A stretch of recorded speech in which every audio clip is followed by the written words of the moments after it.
안녕하세요. 커피앤톡입니다. 오늘도 와주셔서 감사드리고요. 바로 사연 읽어보겠습니다. 안녕하세요. 저는 서울에 살고 있는 30대 초반의 여자입니다. 우연히 3번이면 필연이라는데 이런 인연을 어떻게 해석해야 할지 모르겠네요.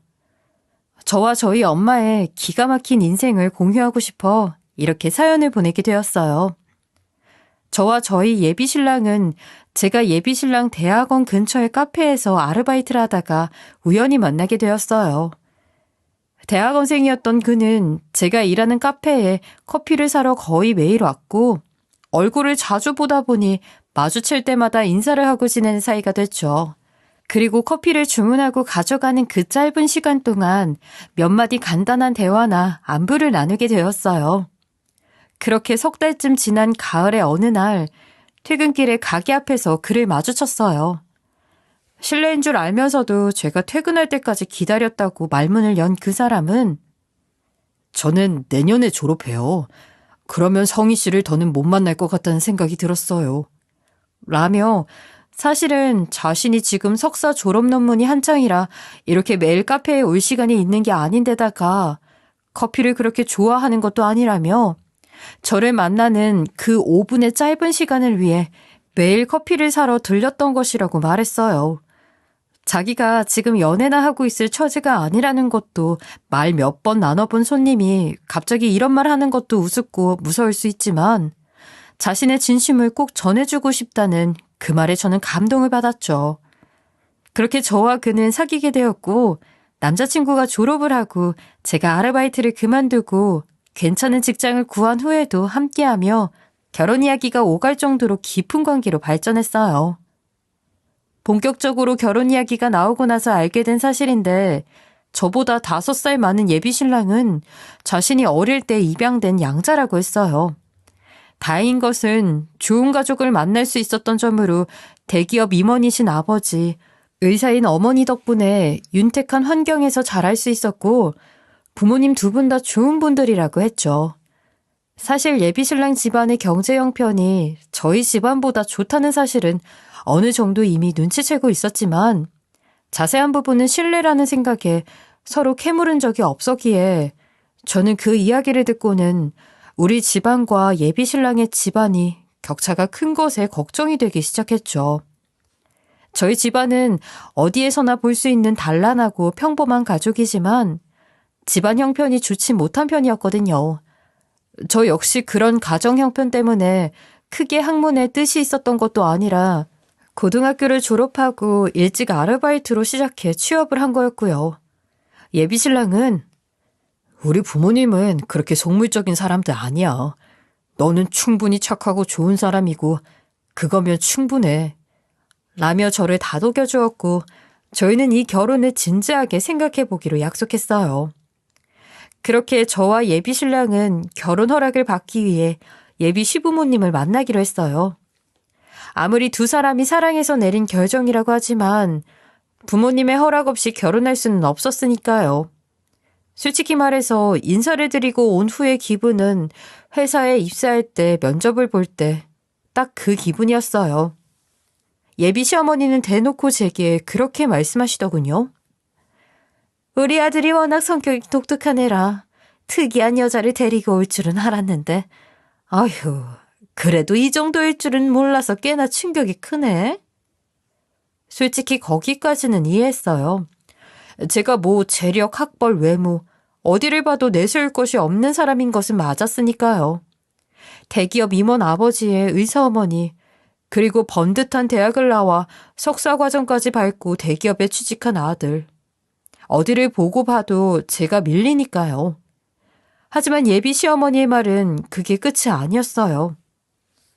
아무리 내 배로 낳은 자식이 아니라지만 그래도 여태 이 집에서 자라면서 보고 배운 것들이 있을 텐데 말이야.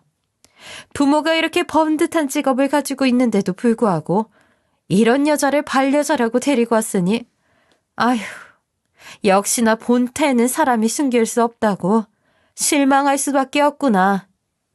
라고 하시는 겁니다. 아무리 제가 마음에 안 드신다고 해도 예비 신랑이 입양하라는 사실까지 일부러 들먹여가면서 다른 사람도 아닌 엄마가 아들을 그렇게 모욕해도 될 일인가요? 저는 그동안 예비 신랑이 저에게 부모님 두 분 다 성정이 올곧고 성실한 분이야 라고 했던 말이 거짓말이라는 걸 깨달았어요. 그런 모욕적인 말을 듣고도 눈 하나 깜짝 않는 예비 신랑의 표정을 보고 알 수 있었죠. 이런 일이 오늘이 처음이 아니구나.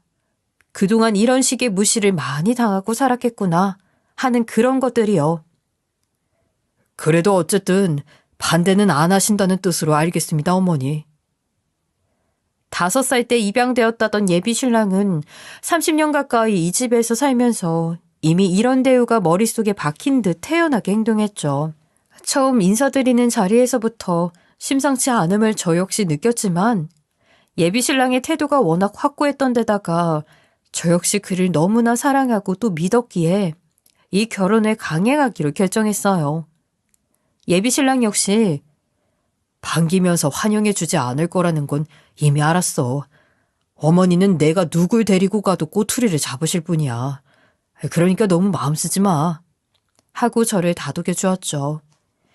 하지만 그렇게 허락도 통보도 아닌 애매한 인사를 드린 후 결혼을 준비하기 시작하는 단계에서부터 심각한 트러블이 발생했습니다. 바로 예비 시어머니가 저희 엄마를 찾아오신 것이었어요. 앞서 말씀드린 것처럼 저희 집이 형편이 어렵다 보니 엄마도 아직 일을 하고 계신데요.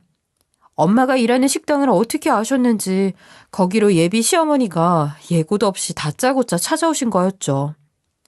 엄마를 찾아와서 예비 시어머니가 하신 행동은 사람을 일도 못하게 붙잡아 앉혀놓고는 고향부터 학력, 나이, 재산까지 말 그대로 호구조사를 하며 면접을 보신 거였어요.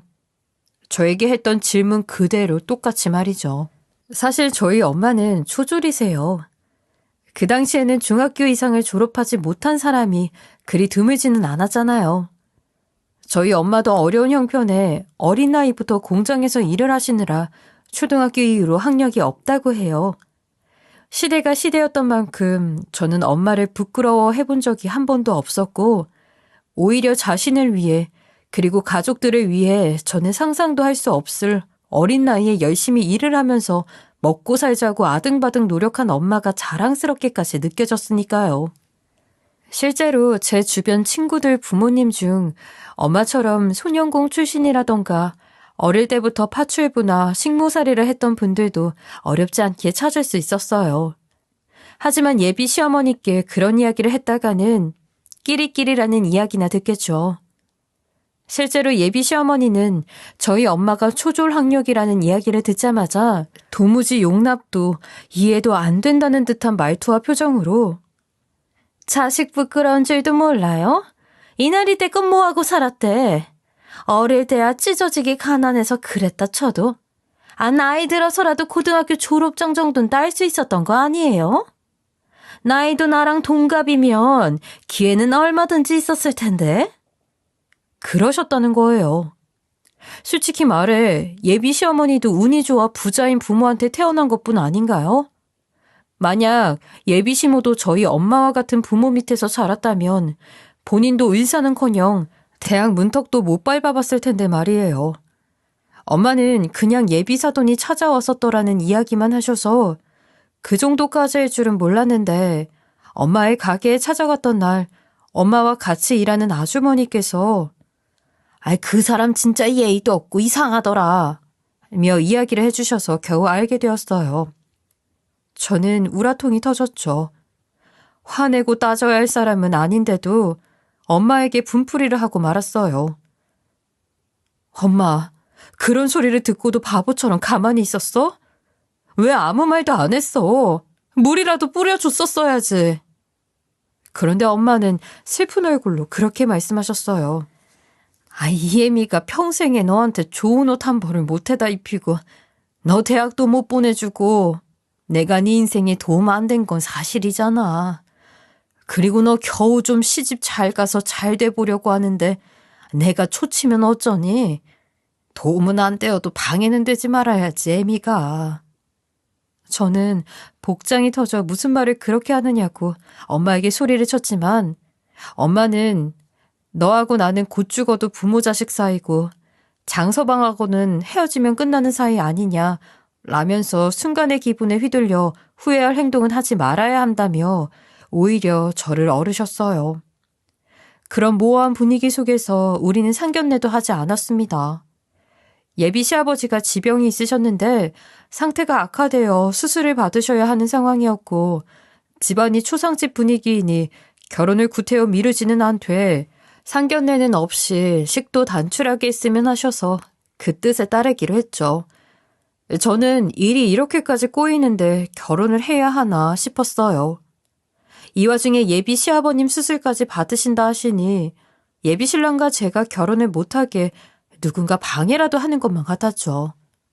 하지만 예비 신랑의 마음은 꺾이지 않았고 저는 계속 반신반의하는 채로 결혼식 날짜가 다가오고 있었어요. 그런데 결혼식 당일에 또 사건이 터졌습니다. 예비 시어머니가 제 부모님이 앉을 혼주석을 싹 빼버린 거예요. 거기에 다른 사람을 앉힌 것도 아니고 물론 그랬어도 심각한 문제지만 아예 자리 자체를 빼버린 겁니다.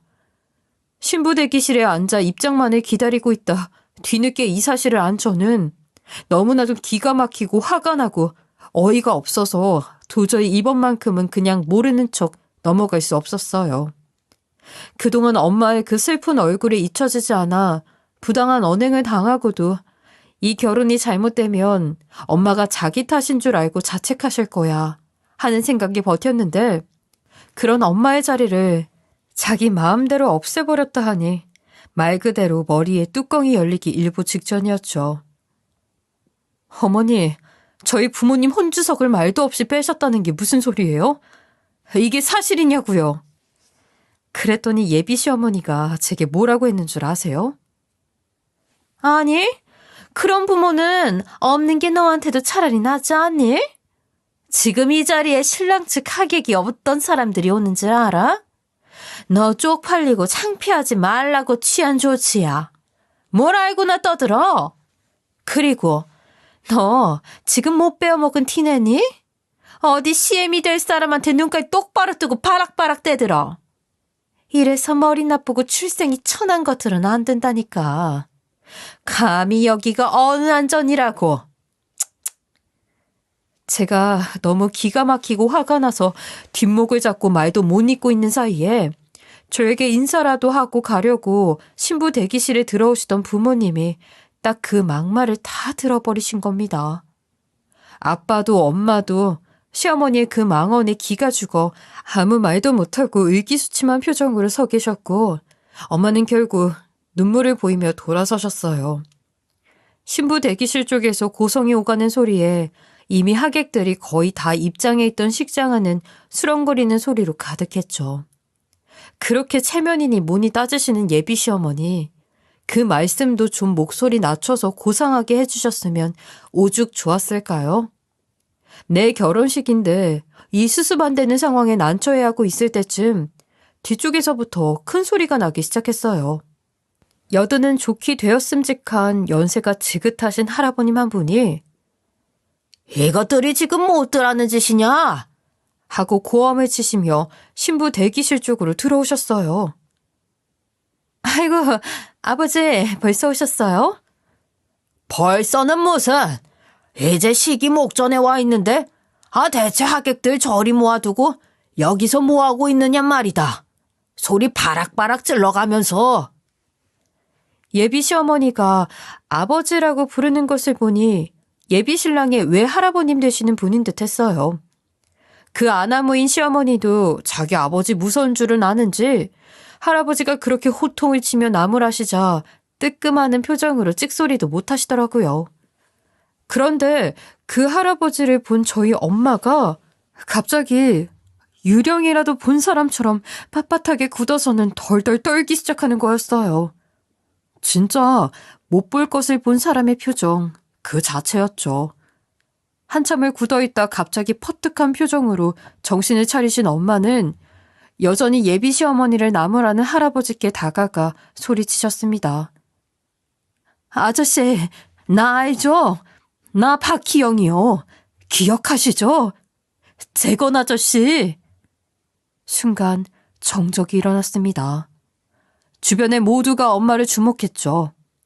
하던 말을 멈추고 엄마를 바라본 그 할아버지 역시 상당히 놀란 표정, 아니 차라리 충격을 받은 것 같은 표정으로 내 외손주 결혼식에 네가 왜 있는 거냐 희영아? 네가 왜 여기 있어? 하며 화를 내듯 소리치셨어요. 엄마는 힘이 탁 풀린 표정으로 할아버지를 바라보시다가 조금 전보다는 훨씬 침착해진 목소리로 아저씨 외손주랑 제 딸이 결혼해요. 오늘 두 사람 결혼식이에요. 이 웨딩드레스 입고 있는 사람이 제 딸이에요. 어리둥절해 있는 저를 향해 엄마가 천천히 이야기를 꺼내셨습니다. 알고 보니 엄마와 제 예비 신랑의 외할아버지는 아주 대단한 인연이었어요. 아니, 이것을 인연이라고 해도 좋을까요? 저는 엄마의 유년 시절에 대해 깊게 아는 바가 없었어요. 외할아버지가 일찍 돌아가시고 형편이 어려워진 어린 시절부터 일을 해야 했다는 이야기 말고는요. 그 이면에 숨겨진 이야기를 제 결혼식 날이 되어서야 들을 수 있었던 거죠. 외할아버지가 돌아가신 후 외할머니는 오래가지 않아 재혼을 하셨다고 해요. 아이도 아직 어리니까 아빠가 필요하다는 생각을 하신 거였겠죠. 특히 그 시절에는 사별을 했든 이혼을 했든 여자가 남편 없이 아이를 혼자 기르는 것이 무척이나 힘든 시절이었으니까요. 그리고 엄마의 새아버지가 바로 예비 신랑의 외할아버지였다고 합니다. 당시 외할머니는 이 할아버지, 그러니까 예비 시어머니의 아버지이자 제 엄마의 새아버지였던 할아버지가 노총각인 줄 알고 재혼을 하셨다고 해요.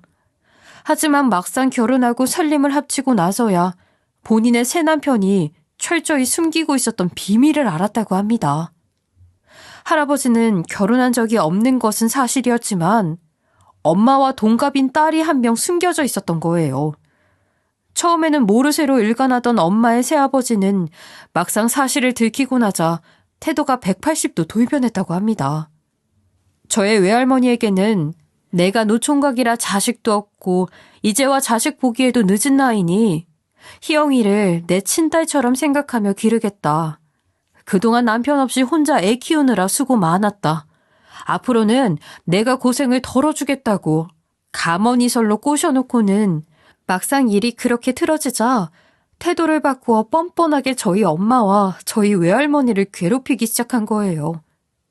저희 엄마는 짐짓 차분한 목소리로 말을 이어가셨지만 그 목소리에서 지난 과거의 회한이 다 드러났어요. 엄마의 새아버지는 엄마를 그렇게 못 잡아먹어 안달이었다고 해요. 내가 피 한 방울 안 섞인 어느 핏줄인지도 모르는 널 먹여 살릴 줄 알았냐? 꿈깨라며 고작 초등학생인 엄마를 그렇게 닥달하는 것은 물론 엄마가 초등학교 고학년이 되자 아예 나가서 돈을 벌어오라고 종용했다고 합니다. 그래도 외할머니는 엄마가 고등학교까지는 진학했으면 하는 바람을 가지고 있으셔서 중학교 입학은 겨우 했지만 날이면 날마다 돈을 내놓으라고 윽박을 지르는 새아버지의 성화에 못 이겨 결국 학교를 그만두고 공장에서 일을 할 수밖에 없었다고 해요. 그렇습니다. 엄마가 초등학교만 겨우 나온 이유가 바로 엄마의 새아버지였던 사람, 그리고 제 예비 시어머니의 아버지이자 예비 신랑의 외할아버지인 저 남자 때문이었던 거죠. 그렇게 저희 엄마는 어린 나이에 일터로 내몰려 개미처럼 일만 했습니다. 외할머니는 대체 자신의 딸을 보호하지 않고 뭐 했냐고요? 저도 이야기를 듣다가 중간에 너무 기가 막혀 엄마에게 소리치듯 물었어요. 엄마는 어릴 때는 본인도 그렇게 자신의 어머니를 원망도 하고 미워도 했지만 지금 생각해보면 그분도 힘없는 여자였기에 어쩔 수 없었던 것이라는 생각이 들어 이젠 동정심조차 들 정도라면서요. 자세히 설명해 주시진 않았지만 외할머니 역시 새남편이 무서워 평소에 말 한마디 제대로 못하고 죽은 듯 살았다는 것을 보면 엄마의 새아버지가 평소에 자신의 아내와 딸을 대하는 태도가 폭력적이고 강압적이었을 거라는 추측이 되었죠. 그렇게 저희 엄마가 뼈 빠지게 번 돈은 대체 어디다 썼느냐고요? 솔직히 전 처음에 엄마의 새아버지가 노름이나 주색잡기 같은 것을 좋아하는 논팽이라서 어린 새딸이 벌어다 준 돈을 그런 곳에 탕진하고 다녔나 하고 생각했지만 사실은 그것도 아니었다고 해요. 아니 차라리 그랬으면 나았을성 싶을 정도로 현실은 더 잔인하고 기가 막혔죠. 엄마의 새아버지는 고작 중학생, 고등학생 정도 되었을 어린 새딸이 벌어온 돈을 10원 한 푼 빼놓지 않고 갈취해 자신의 친딸 뒷바라지 하는 데 썼다고 합니다. 자신의 새아내와 새딸은 흰쌀밥 한 그릇도 마음 놓고 못 먹는 가난 속에 방치하고 갈취를 넘어선 박대, 구박에 가까운 행위로 번 돈을 모두 빼앗아 그 돈으로 자신의 친가에 몰래 숨겨두고 기르던 친딸에게 좋은 옷을 사입히고 비싼 사립학교에 보내고 과외 선생까지 붙여주고 있었던 거죠. 그렇게 남의 고열을 착취해다 바친 돈으로 예비 시어머니가 의대에 들어갈 수 있었던 겁니다. 더욱 기가 막힌 것은 이 사실을 알게 된 것이 엄마의 새아버지가 어느 날 갑자기 가타부타 말 한마디 없이 가출하고 나서였다고 해요. 갑자기 소리 소문 없이 말 한마디 없이 사라진 남편을 찾기 위해 외할머니는 일손조차 놓고 몇 달을 사람을 찾기 위해 수소문하고 다녔고 겨우 찾아낸 본인의 새남편 친가에서 자초지종을 들을 수 있었다고 합니다. 지금까지 두 모녀가 쇠가 빠지게 번 돈으로 새남편이 자기 친딸의 학비와 생활비를 대왔고 그 돈으로 본인 친딸은 의대를 무사히 졸업해 의사가 될 수 있었다고 말이죠. 엄마 새아버지의 부모님은 그 이야기를 당당하게 하면서 물어물어 찾아온 새며느리를 미련하고 아둔한 여자 취급하며 문전박대했다고 해요. 아니 애초에 며느리도 아니었습니다. 두 사람은 애초에 혼인신고조차 되어 있지 않았고 배움이 일천에 글을 제대로 읽지 못했던 외할머니는 그 충격으로 쓰러져 시름시름 앓다가 몇 년 후에 결국 돌아가셨다고 해요.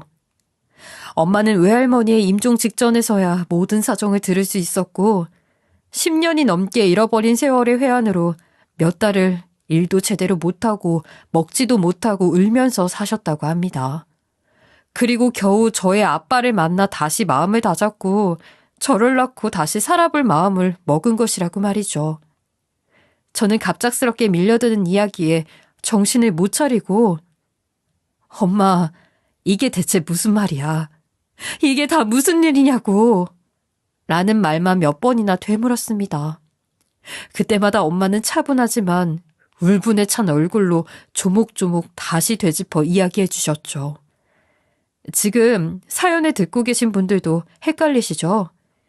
다시 정리해보자면 어린 시절 저의 외할머니를 속이고 어린 저의 엄마가 공장에서 내몰려 일해야만 했던 이유가 새아버지 때문이었고 그 때문에 저희 엄마는 초등학교만 간신히 졸업하고 평생을 가난에 시달리며 일만 해야 했는데 그 원인을 제공한 새아버지의 친딸은 호의호식하며 저희 엄마와 저희 외할머니가 벌어다 준 돈으로 의대까지 나와 버젓이 의사가 될 수 있었다는 거죠. 결국 외할머니의 새남편은 처음부터 정상적인 가정을 꾸릴 생각은 전혀 없었고 자신의 새아내와 새딸까지 철저하게 이용만 하다가 친딸의 대학 졸업과 동시에 버린 것입니다. 즉 그렇게 저희 엄마의 유청년기를 지옥처럼 만들고 결국 외할머니까지 그 충격으로 돌아가시게 만들었던 남자가 저희 엄마의 새아버지이자 예비 시어머니의 친아버지이자 예비 신랑의 외할아버지가 되는 것입니다. 그러니까 결론은 저희 엄마가 번 돈으로 예비 시모가 의사가 된 거였죠. 정말 기가 막히고 말도 안 되는 일이 제 인생에 그리고 저희 엄마 인생에 벌어지고 있었던 거예요. 이야기가 진행될수록 결혼식이 정상적으로 시작되지 않고 신부 대기실 쪽에서 계속 소란스럽게 시작하자 하객으로 온 사람들이며 스태프들이 하나둘 모여들어 이야기를 듣고는 경악을 하고 있었죠. 예비 시어머니와 그 아버지라는 사람도 사람들이 모여드는 것을 보며 흘끗흘끗 눈치를 보기 시작했어요. 천만다행이라고 해야 할까요? 불행 중 다행이라고 해야 할까요? 어쨌든 외할머니 입장에서는 재혼했다고 생각하셨으니 엄마에게도 새아버지가 되는 것이지만 법적 혼인을 한 사실도 없고 엄마와 예비 시어머니도 피 한 방울 안 섞인 완전 남남이었기에 저와 예비 신랑도 법적으로도 윤리적으로도 떳떳한 관계이긴 했으니까요. 게다가 애초에 예비 신랑도 입양아로 그 집안과 피가 섞인 사람도 아니었기에 친족 결혼도 아니고 뭣도 아닌 완벽한 남남 관계의 떳떳한 혼인이었지만 문제는 당연히 그런 게 아니었죠. 어쩌면 제가 친족 결혼을 했을지도 모른다는 그런 아찔한 가정이 차라리 별것 아닌 것으로 느껴질 정도라니 저의 이 기가 막힌 현실을 이해하시겠나요? 진짜 문제는 지금 수습이 전혀 안 되고 있는 현실이었습니다. 하필이면 저의 결혼식에서 엄마와 이 할아버지가 다시 만나게 되고 이게 하필이면 하객들에게도 생중계로 실시간 공개가 되고 있다는 점이었죠. 특히나 당사자 중 한 명인 예비 시어머니는 자신이 의사가 될 수 있도록 금전적 지원을 받은 데 이런 뒷배경이 있다는 사실은 지금까지 꿈에도 몰랐던 모양인지 정말 심하게 충격을 받은 표정으로 덜덜 떨기 시작했어요. 할아버지 역시 그 긴 세월 다 잊고 살았던 모양인지 새삼 되새김질 들고 있는 과거가 떠오르는 듯 괴로운 표정인 것도 같고 죄책감이 어린 표정인 것도 같은 표정을 지으며 얼굴을 일그러뜨렸죠. 하객들 사이에서 수군대는 소리는 끊임없이 흘러나오고 있었고 그동안 자신이 그 어려운 시절에도 잘 자라고 잘 배워서 의사가 되었다는 자만감에 젖어 살았을 것이 빤했을 예비 시어머니는 벌벌 떨면서 자기 아버지를 붙들고 늘어지기 시작했어요. 아버지, 이게 다 무슨 소리예요? 저 여자, 저분이 하는 말 다 거짓말이죠? 저한테는 아버지가 원양어선 타서 번 돈으로 대학 보내준 거라고 했잖아요. 그래서 1년의 대부분을 외국의 바다 위에서 보내야 했기 때문에 저를 할머니 댁에 보내놓고 자주 못 오시는 거라고. 그래서 나랑 같이 못 산 거라고 이야기했잖아요. 맞죠, 아버지? 제가 지금 잘못 들은 거죠? 예비 시어머니는 오열하기 시작했습니다. 그리고 자기 딸의 절규를 묵묵히 듣고만 있던 할아버지는 엄마에게 가까이 다가가 갑자기 무릎을 꿇고 흐느끼기 시작했어요. 희영아, 미안하다. 내가 죽을 죄를 지었구나. 미안하다. 네 엄마가 이렇게라도 나를 벌 주려고 오늘 이 자리에서 너와 나를 만나게 한 것 같구나. 이제라도 이렇게라도 내가 뉘우치고 살으라고. 죽을 때까지 잊지 말고 죄 지은 마음으로 살라고. 네 엄마가 내게 벌을 주려고 나를 일깨워주려고 오늘 이 자리를 이렇게 만든 것 같구나. 저희 엄마는 담담한 표정으로 할아버지를 내려다보고 계셨고 거기까지 이야기를 들은 예비 시어머니는 충격적인 진실을 견디지 못하고 혼절하고 말았습니다. 생각해보면 우리 엄마 그리고 우리 외할머니의 피와 땀으로 자신이 의사가 될 수 있었던 거고 그 덕분에 이렇게 떵떵거리며 살 수 있었던 것 아니겠어요? 심지어 시어머니는 자신이 그렇게 성공할 수 있도록 희생, 아니 착취를 당하며 살아왔던 피해 당사자를 그렇게 멸시하고 모욕했으니 스스로도 견딜 수 없었을 거예요. 그나마의 인간성이라도 남아있는 사람이라고 해야 할까요?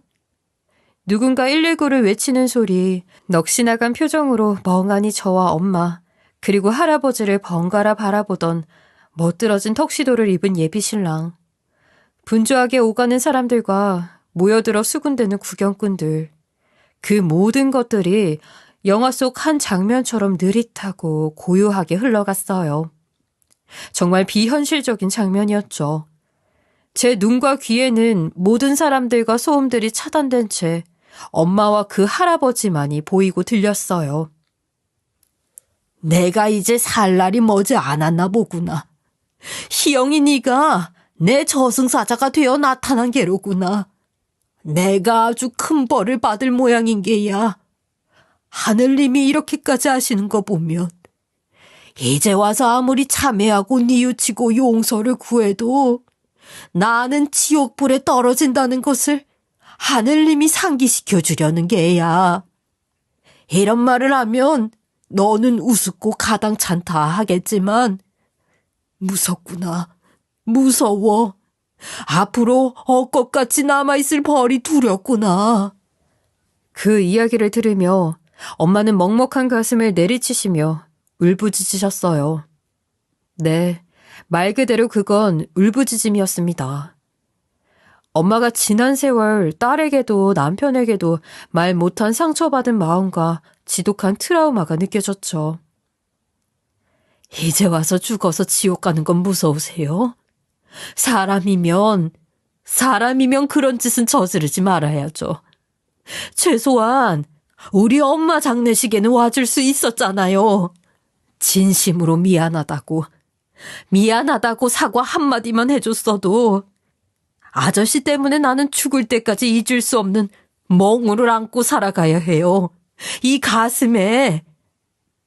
식장은 결국 아수라장이 되었고 저는 웨딩드레스를 입은 채로 부모님을 모시고 그곳을 탈출했어요.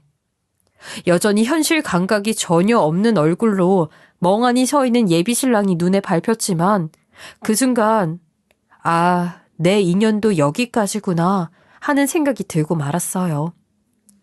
결국 저희는 파혼을 해야 했습니다. 차마 얼굴도 볼 수가 없어 전화통화로만 이야기를 주고받았죠. 마지막 통화를 할 때 그래도 한때는 제가 사랑했고 결혼까지 할 뻔했던 남자는 저에게 그렇게 말했어요. 나도 이제 이 집과의 연애 끊고 살까 해. 솔직히 말해서 난 너 많이 사랑했어. 일이 이렇게까지 되었다는데 어머니와 아버지 그리고 외할아버지를 어떻게 보고 살아가야 할지 난 자신이 없네. 그래도 고아인 날 지금까지 이렇게 키워주신 것만큼은 사실이고 내가 평생 감사해야 할 일이지만 그도 무척 복잡한 신경이라는 것을 느낄 수 있었어요. 프라이드가 남달랐던 저희 예비 시어머니, 그러니까 그 여자는 자신이 지금까지 이뤄낸 모든 것들이 자신과 자신의 집안의 힘이 아니라 그 뒤에 숨겨진 희생이 있었다는 사실을 받아들이지 못하는 모습을 보였습니다. 정신과 치료까지 받고 있다고 하더라고요. 솔직히 말해서 평생 그 수십 년의 세월을 트라우마와 상처를 안고 살아가야 했던 사람은 따로 있는데 자기가 더 충격을 받아 그러고 있다니 솔직히 우습기도 했어요. 다만 그 사람에게도 최소한의 인간성만큼은 남아있었던 거라고 생각하려 합니다. 그 충격의 근원에 수치심이나 아버지에 대한 배신감 같은 것이 더 많기는 하겠지만 우리 엄마에 대한 죄책감도 분명히 있을 거라고 믿으니까요. 사실 그 여자가 인격적으로는 미숙한 사람이었어도 따지고 보면 자신 역시 아버지에게 속은 피해자 중 한 명이잖아요. 그동안 자신은 아버지가 원양어선을 타고 열심히 돈을 벌어 자신의 학비를 대어주었고 그래서 어린 시절에 아버지와 함께 살지 못하고 친가에서 살았다고 생각을 해왔을 테니까요. 나중에 건너 아는 사람에게 들은 사실이지만 실제로 그런 이유 때문에 그 여자의 아버지는 평소에도 매우 고압적이고 권위적인 태도로 딸을 대했다고 해요. 내가 너를 어떻게 키웠는데 하면서 딸이 찍소리도 못하게 했다고 말이죠. 결혼식장에서 아버지가 등장한 것으로만으로도 벌벌 떨던 모습을 보니 그러고도 남겠다 싶긴 하더라고요. 물론 세월에 세월을 거쳐 외할머니와 엄마는 물론 저에게까지 이런 가슴 아픈 상처를 남기게 만든 그 할아버지만큼은 그 누가 뭐라 해도 용서할 수 없는 인륜을 벗어난 짓을 저지른 사람이라고 생각합니다. 저희 엄마도 가끔 그 딸의 이야기를 하며 거기도 알고 보면 몰랐었던 거 아니야 라며 정신적으로 무너졌다는 소식에 조금 안타까워하기도 하셨지만 그 할아버지에 대해서만큼은 한치의 물러섬도 없는 명백한 대역죄인으로 결론 내리셨어요. 그 딸은 현재 정신적으로 불안정한 문제로 인해 병원 일도 손에 놓고 치료를 받고 있다고 해요. 그뿐만 아니라 어떻게든 자신들의 죄책감을 덜기 위해 틈만 나면 엄마에게 찾아와 제발 용서해달라고 빌고 있습니다. 나는 정말 몰랐어요. 내가 알았다면 알았다면 뭐가 달라져요? 이미 일은 일어났고 내 젊음은 그 어디서도 보상받을 수 없는데 그래요. 당신도 아버지가 그런 사람인 줄 모르고 살았으니 내가 이해 못할 것도 아니에요. 다만 당신이 지금 그렇게 호사스럽게 누리고 사는 거, 그게 당신이 잘나고 당신 아버지가 잘나서 그런 게 아니라는 것만 평생 기억하고 살아요. 남에게 감사할 줄도 알고 미안할 줄도 알고 그렇게 살아요. 그리고 못 배웠다고 사람 무시하지 말고 의사라고 잘났다고 사람들 하대하지 말라고요. 내가 못 배우고 못 먹고 살았어도 그 정도의 인간된 도리는 지키면서 살 줄 알아요. 아이고 희영아, 제발 용서해다오. 이제라도 늦었지만 너와 네 딸, 내가 가진 남은 재산으로 어떻게든. 다 필요 없어요. 당신과 당신 딸이 내 고열을 착취해서 번 그런 더럽고 무서운 돈, 내가 한 푼이라도 필요로 할 것 같아요? 필요 없으니 그만 돌아가세요. 80이 넘어 살 날이 오래 남지 않은 그 할아버지는 죽음 이후의 세상, 그러니까 정확히는 자신이 받아야 할 벌과 업보가 두려운 듯 했어요. 웃기죠? 지금까지는 멀쩡히 다 잊고 살다가 갑자기 죄의식이 생겼다는 것이 말이에요. 정말 엄마에게, 그리고 돌아가신 우리 외할머니에게 미안해서 저러는 것이 아니라 단지 자신의 마음을 가볍게 만들고 싶어서 자기 편하자고 저러는 것이 너무 눈에 보여 찾아오면 찾아올수록 저도 기가 막히고 마음이 언짢았습니다. 그 후로 저의 전 남자친구는 정말로 부모와 연을 끊고 사는 모양인지 살던 집도 이사가고 연락도 되지 않는다고 해요. 자식에게 딱히 정이 있어 보이지도 않는 사람들이었지만 그래도 자식이라고 혹시 소식을 아느냐고 저에게까지 물어보더라고요. 그 집안은 할아버지와 딸의 사이는 물론 그 딸의 남편, 그리고 그 딸과 아들의 사이도 완전히 틀어져 봉합할 수 없을 정도로 가정이 와해되는 것이 눈에 보였습니다. 솔직히 저도 사람인데 마음이 마냥 상쾌하기만 한 것은 아니에요. 하지만 어쩌겠어요. 그런 게 바로 인과응보인 것을요. 저와 부모님은 서로를 다독이며 하루하루 평온하고 행복한 날들을 찾아보려 노력하며 살고 있어요. 이제 이 지긋지긋하고 끔찍한 악연은 여기서 끝을 내려 합니다. 부디 앞으로는 그 집안과 관련된 누구와도 마주치지 않았으면 좋겠네요. 여러분들도 제 이야기를 들으시고 언제 어디서 어떻게 나랑 연관된 사람을 만날지 모르니 항상 올바르게 사시길 바라고 늘 가정에 평안이 가득하시길 바랍니다. 지금까지 커피앤톡이었습니다. 오늘도 끝까지 함께 해주셔서 감사하고요. 다음 영상으로 또 찾아뵙겠습니다.